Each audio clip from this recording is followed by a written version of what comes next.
14 अगस्त 1947, समय रात के 11:55। दिल्ली का कॉन्स्टिट्यूशन हॉल। हजारों लोग सांस रोके बैठे हैं। जवाहरलाल नेहरू अपनी सीट से उठते हैं। घड़ी की सुइयां आधी रात की ओर बढ़ रही हैं। नेहरू के हाथ कांप रहे हैं, खुशी से नहीं बल्कि उस दर्द से जो उनके दिल में बस गया है। वो बोलते हैं, जय हिंद साथियों, हमारे संघर्ष और बलिदान का यह पल आखिरकार आया है।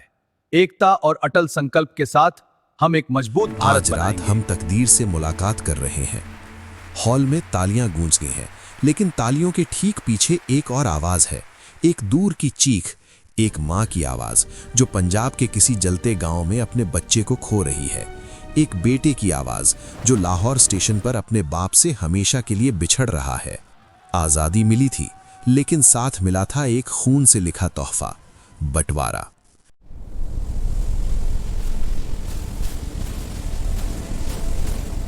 रेडक्लिफ लाइन नाम के एक अंग्रेज वकील ने मात्र 5 हफ्तों में एक रेखा खींच दी। उस रेखा ने परिवारों को कब्रिस्तान में बदल दिया।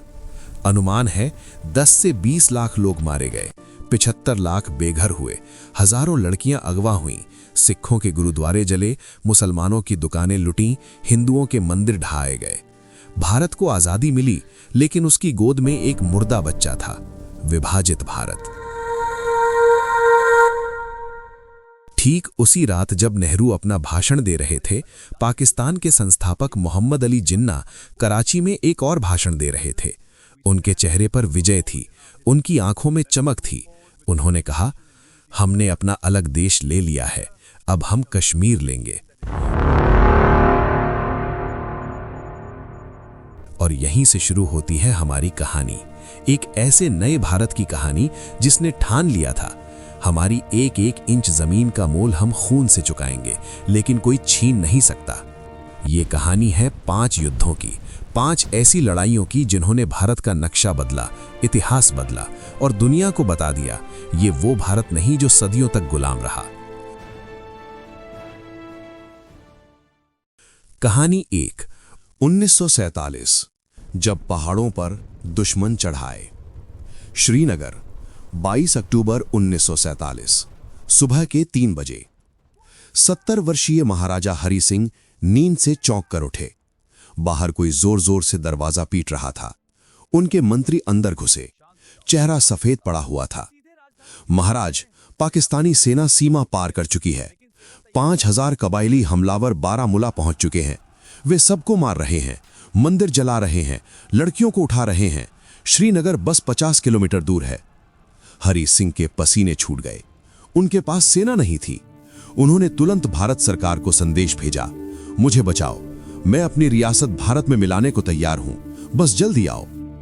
लेकिन समस्या ये थी, श्रीनगर से दिल्ली हजारों किलोमीटर दूर है। सेना को पहुंचने में कम से कम 5 दिन लगेंगे।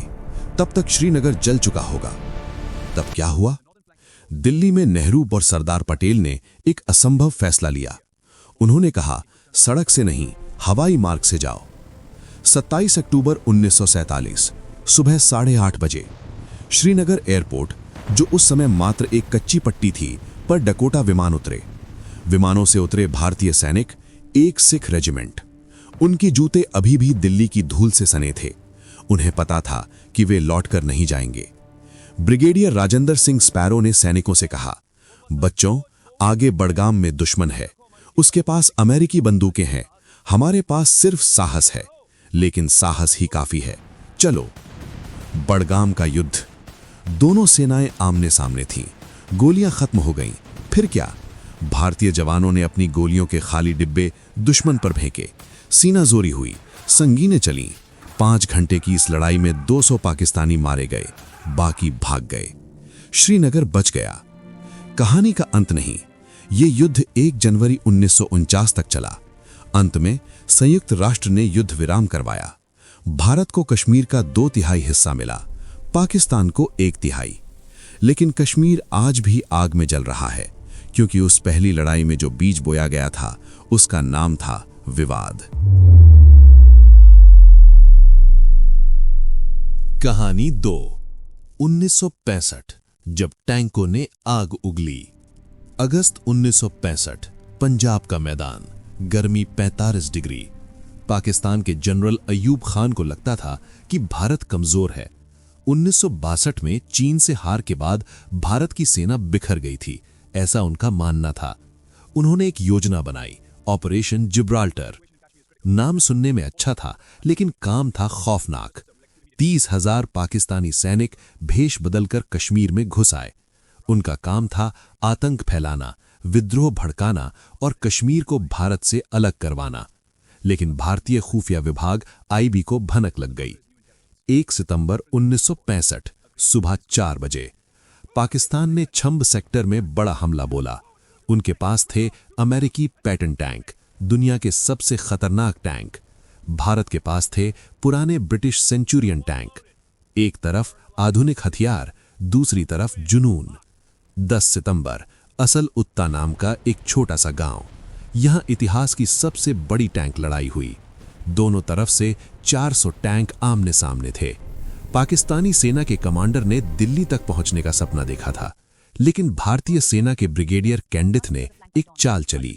रात के अंधेरे में जब पाकिस्तानी सैनिक सो रहे थे, भारतीय कमांडो ने उनके ईंधन डिपो में आग लगा दी। सुबह तक 97 पैटर्न टैंक जलते हुए मैदान में खड़े थे। पाकिस्तानी सेना भाग गई।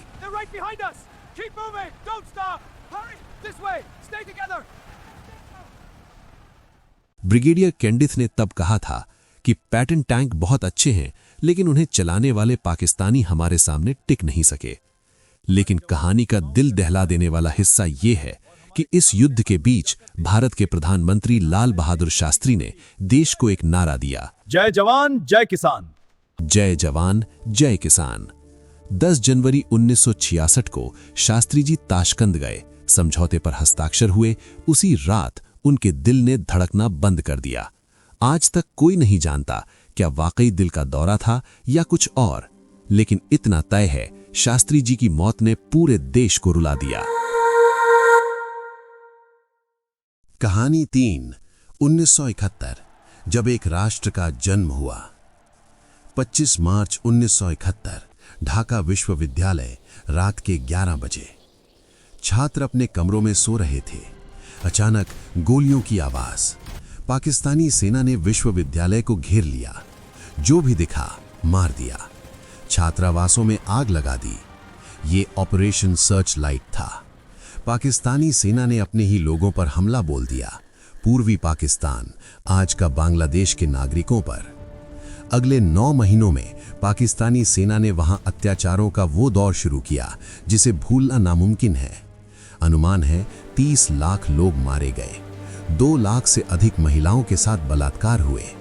1 करोड़ लोग भारत की ओर भागे। पश्चिम बंगाल, सीमा पर एक मां अपने 3 बच्चों को लिए नंगे पांव भारत में घुसी। उसकी साड़ी खून से लथपथ थी। उसके पति को पाकिस्तानी सेना ने उसकी आंखों के सामने मार दिया था। वो चिल्लाई, बचाओ हमें। ये दृश्य हजारों बार दोहराया गया। पश्चिम बंगाल, त्रिपुरा, मेघालय, असम, हर जगह शरणार्थी। सड़कों पर भूखे बच्चे, अस्पतालों में बिना दवा के मरते लोग। प्रधानमंत्री इंदिरा गांधी ने यह सब देखा। उनकी आंखों में आंसू थे, लेकिन दिल में स्टील था। उन्होंने तय किया, अब बस हो चुका। 3 दिसंबर 1971, शाम 5:30 बजे पाकिस्तान ने भारत के 11 हवाई अड्डों पर हमला किया। ये औपचारिक युद्ध की शुरुआत थी, लेकिन भारत पहले से तैयार था। 16 दिसंबर 1971, ढाका का रेस कोर्स मैदान, दोपहर के 4:31 पर पाकिस्तानी सेना के जनरल ए.के. नियाजी ने अपनी वर्दी उतारी। उनकी आंखों में आंसू थे। उनके सामने भारतीय जनरल जगजीत सिंह अरोड़ा खड़े थे। नियाजी ने हथियार डाल दिए। उनके पीछे 93,000 पाकिस्तानी सैनिक थे। द्वितीय विश्व युद्ध के बाद सबसे बड़ा आत्मसमर्पण। उसी शाम इंदिरा गांधी संसद में खड़ी हुई और बोली, ढाका अब आजाद है। पूरा संसद खड़ा हो गया। लोग रो रहे थे। एक नए देश का जन्म हुआ था, बांग्लादेश। ये भारत की सबसे बड़ी सैन्य जीत थी। इसने दुनिया को बता दिया, भारत अब दक्षिण एशिया का सुपर पावर है। कहानी 4, 1999 जब पहाड़ों ने आग उगली। मई 1999 कारगिल, ऊंचाई 17,000 फीट। एक चरवाहे ने कुछ अजीब देखा। चोटियों पर कुछ हिल रहा था। उसने सेना को सूचना दी। जब सेना ने जांच की तो पता चला पाकिस्तानी सेना चुपके से घुस आई थी। उन्होंने सबसे ऊंची चोटियों पर कब्जा कर लिया था। वहां से वे नीचे श्रीनगर लेह राजमार्ग पर नजर रख सकते थे। अगर वे राजमार्ग काट देते तो लद्दाख भारत से कट जाता। जनरल परवेज मुशर्रफ, पाकिस्तान सेना प्रमुख, ने सोचा था कि भारत कुछ नहीं करेगा। भारत के पास परमाणु बम थे तो वे युद्ध नहीं छेड़ेंगे, ऐसा उनका मानना था। लेकिन मुशर्रफ भूल गए, भारत अब 1962 का भारत नहीं था। तुतोलिंग चोटी, 13 जून 1999। भारतीय सेना को सबसे ऊंची चोटी पर चढ़ना था, लेकिन दुश्मन ने बंकर बना रखे थे। वहां पहुंचने के लिए 70 डिग्री झुकी खड़ी चट्टान पर चढ़ना था। बर्फ थी, हवा में ऑक्सीजन कम थी। एक युवा कैप्टन था, विक्रम बत्रा, उम्र मात्र 24 साल। उसने अपने जवानों से कहा, देखो बच्चों, आज या तो तिरंगा लहराएगा या मैं वापस नहीं आऊंगा। वो दुश्मन के बंकर की तरफ बढ़ा। गोलियां बरस रही थीं। एक गोली उसके कंधे में लगी। वो रुका नहीं, बोला, ये दिल मांगे मोर।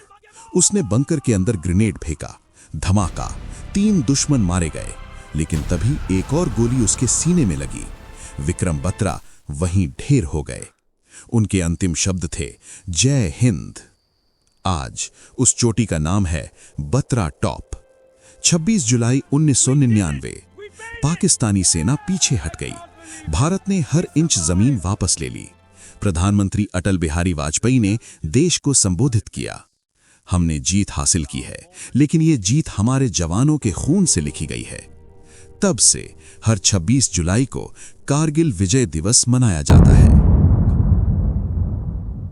कहानी 5, 2020, गलवान की वो रात।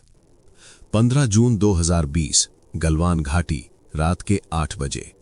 लद्दाख की बर्फीली चोटियां, तापमान -10 डिग्री। भारतीय सेना के कर्नल संतोष बाबू अपने जवानों के साथ गश्त कर रहे थे। अचानक सामने से चीनी सेना का एक दस्ता आता दिखा। वे भारतीय क्षेत्र में घुस आए थे। उनके हाथों में लोहे की रॉडें, डंडे और पत्थर थे। कर्नल बाबू ने शांति से कहा, भाई ये हमारा क्षेत्र है, वापस जाओ। चीनी कर्नल ने मुस्कुराकर कहा, हम वापस नहीं जा रहे, अब ये जमीन हमारी है। फिर जो हुआ वो किसी फिल्म से कम नहीं था। दोनों पक्षों के बीच हाथापाई शुरू हो गई। पत्थर चले, लोहे की रॉडें चली, अंधेरे में चीख पुकार मच गई। कर्नल बाबू ने अपने जवानों से कहा, एक कदम पीछे नहीं, ये हमारी जमीन है। वो आगे बढ़े। एक चीनी सैनिक ने उनके सिर पर लोहे की रॉड मारी, वो वहीं गिर गए। सुबह तक 20 भारतीय जवान शहीद हो चुके थे। कर्नल संतोष बाबू, मेजर विभूति धवल, हवलदार निर्मल सिंह। 20 नाम, 20 कहानियां, 20 माएं जो अब अपने बेटों का इंतजार करेंगी। गलवान की उस रात ने दुनिया को हिला दिया। अमेरिका, रूस, फ्रांस सब चुप हो गए। भारत ने सीमा पर हजारों सैनिक तैनात कर दिए। चीन को एहसास हुआ, ये 1962 का भारत नहीं है, ये वो भारत है जो मर सकता है लेकिन झुकेगा नहीं। उपसंहार, 75 साल और उसके बाद 1947 में जिस भारत के पास युद्ध के लिए न तो विमान थे, न टैंक, न बारूद, आज उसी भारत के पास दुनिया की चौथी सबसे बड़ी सेना है। हर युद्ध ने हमें कुछ न कुछ सिखाया। 1947 ने सिखाया विश्वासघात कैसा होता है। 1965 ने सिखाया दुश्मन को कभी कमजोर मत समझो। 1971 ने सिखाया सही समय पर सही कदम उठाने से इतिहास बदल जाता है। 1999 ने सिखाया पहाड़ों से ऊंचा है हमारा जवानों का साहस। 2020 ने सिखाया हम मर सकते हैं पर झुकेंगे नहीं। लेकिन क्या हम युद्ध चाहते थे? नहीं। हर मां जो अपना बेटा खोती है वो युद्ध के खिलाफ है। हर बहन जो अपना भाई खोती है वो युद्ध के खिलाफ है। लेकिन कभी कभी युद्ध ही आखिरी विकल्प बचता है। जब दुश्मन आपकी जमीन पर आकर बैठ जाए तो शांति की बात करना मूर्खता है। आज भारत शांति चाहता है, लेकिन अगर कोई हमारी ओर देखकर आंख दिखाएगा तो हमारे जवान सीमा पर खड़े हैं।